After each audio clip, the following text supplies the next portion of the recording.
আজ চলে এসেছি আমার পছন্দের আরও একটি রেসিপি নিয়ে, ফুলকপি আলু দিয়ে হাঁসের ডিমের কষা।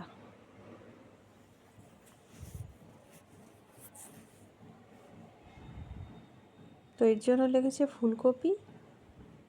ফুলকপিগুলোকে ছোট ছোট করে পিস করে নেব। ডিম খেতে ভালো লাগে না এমন মানুষ কিন্তু খুব কমই আছে আমার মনে হয়। আর হাঁসের ডিমের কষা খেতে কিন্তু রুটি, পরোটা অথবা ভাত যার সাথেই খাওয়া যায়, খুবই ভালো লাগে খেতে।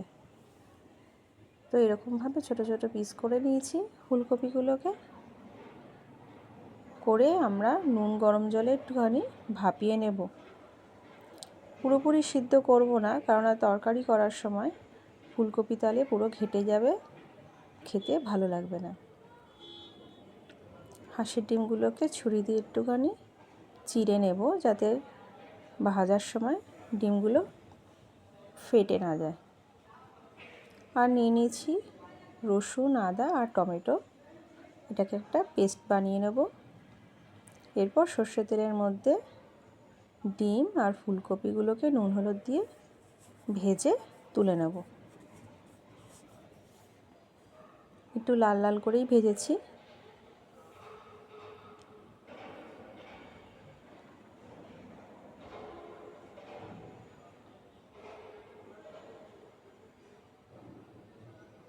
এরপর তুলে নেওয়ার পর কড়াইতে আরও একটু সর্ষের তেল অ্যাড করব। তার মধ্যে একটা কাঁচা লঙ্কা, একটা শুকনো লঙ্কা, একটা তেজপাতা, সামান্য পেঁয়াজ কুচি, গোটা গরম মশলা আর আলু দিয়ে ভাজা ভাজা করে নিলে এরপর আমরা ওই আদা, রসুন আর টমেটোর পেস্টটা দিয়ে দেব। সামান্য জল অ্যাড করব। আবার একটু নাড়াচাড়া করে এর মধ্যে নুন হলুদ অ্যাড করব।